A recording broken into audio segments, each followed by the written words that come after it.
but you got to paint the narrative. Just like we do with running backs, why is there not a run after catch stat for the quarterback? You know what I'm saying? All right. We talked about this a little bit the other day, man, and Fishing was in the chat last night. JT Daniels versus Stetson Bennett. If JT Daniels was the quarterback of the Georgia Bulldogs, would this even be a question on how good Georgia could be this year? Fishing, I'm going to start with you, man. Nope. Now, first off, let's not ignore the fact that Georgia doesn't have any receivers, elite receivers. This is true. Mm-hmm. It's a good thing that JT Daniels did get out because George Pickens leaving and all that. I don't know necessarily that, especially how Georgia's offense is run. I don't know if he'd necessarily be as successful as he could be. West Virginia is no different. I mean, their wide receivers drop every other ball that he puts into their hands. So, facts. But no, at the same time, Stetson Bennett has been terrible. 5 touchdown passes and 4 touchdown passes in 5 games, I think. 50% completion percentage against Florida last week. JT Daniels would, without a doubt, be better than Stetson Bennett. And Stetson Bennett is just not good. Doo-doo berries. He's not good. He's doo-doo berries. Not good. I don't know why. Yeah, I don't want to get too crazy on that, but I don't know what Georgia's problem is, or their infatuation with midget quarterbacks. I don't get it. All right, so let's put it like this. JT Daniels and Stetson Bennett have played 8 games at this point in time. Let's go through. Hold on, let me see if I can share my screen here so everybody can see that I'm not capping when it comes to this. Let's go and do this. Crop that out. Crop this. We'll even give you their face so you can see their faces. All right. JT Daniels, West Virginia, 63.1 completion percentage, 1,961 yards, 12 touchdowns, 7 interceptions. With West Virginia, who is what? Them boys are ass. They're not good. Like I said, them receivers too. Every other ball that he drops right into their hands, they drop. Exactly. Stetson Bennett has played the same amount of games. Got a better completion percentage. 2,349 yards. 9 touchdowns, 3 interceptions. How does JT Daniels have more touchdowns, but more drops by his receivers? And this dude got the best tight end in the league. I wish yards after catch would pop up on that stat. For Stetson. Yo, straight up. Brock Bowers catch last week? Come on, dog. 2 yards. Yep. It goes 2-yard pass. Ridiculous. Well, that's the thing too, Fishing. That's the thing. I wouldn't mind having people's stats up like that, but you got to paint the narrative. Just like we do with running backs, why is there not a run after catch stat for the quarterbacks? You know what I'm saying? Like, quarterback threw it 7 yards. Cool. But I don't care if you add the total onto his yardage, whatever. We've been counting it for the longest time, whatever. We're not going to take it back. But say, how many yards after catch on his statistic every year as a running total? So we can see, and then have a percentage, like have a delta that says, this is the delta between those two numbers. And then every single year have a percentage of like, most of his catches were because of him throwing the ball on the money, which we know that's not always the case. But if a quarterback is always throwing 15 yards down the field, you could look at that and be like, okay, he's got, you know what I'm saying? He's putting it on the dot.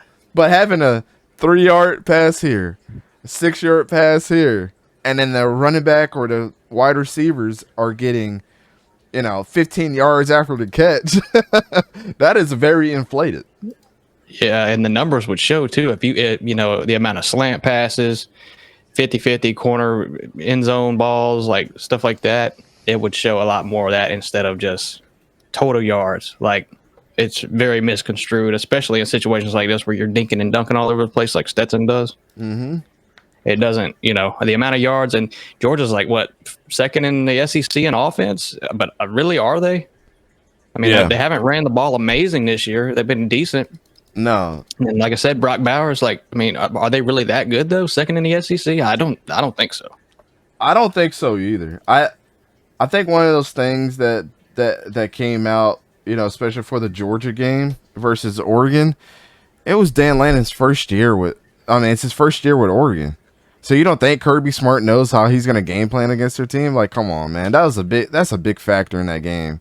And, I mean, he's a rookie head coach right now. I mean, granted, he's got those boys bought in at Oregon. Let's call it what it is. He got them bought in now.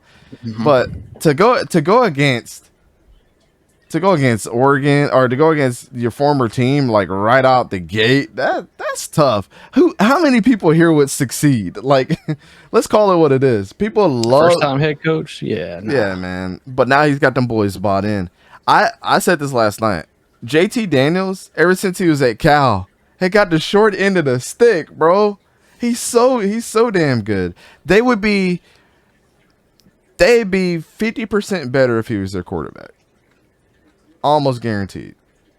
Yep, I agree. They'd be blowing out teams.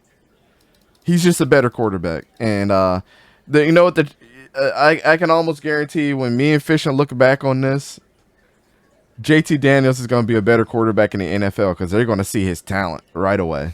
Is he playing? And not only that, he's a senior. They might actually get some receivers to stay and some receiver recruits at Georgia if he would have stayed there. Right. Mm-hmm. I mean, don't nobody want to go to Georgia if you're a receiver. And what's crazy about JT Daniels? He's got one more year eligibility. That's crazy. He was a freshman, sophomore, junior, and he's a junior again this year. So he's got what's that? A 6 year of eligibility to play. He's probably gonna come out. I mean, at this point in time, JT, don't even ruin your career. What you gonna do? Transfer somewhere else, man? Just go to the NFL and show your talent. I would love to see him line up on the opposite side of Stetson Bennett if he was a senior on the other side of the equation. And let Stetson get all the weapons that he needs at the Senior Bowl because he's going to be there.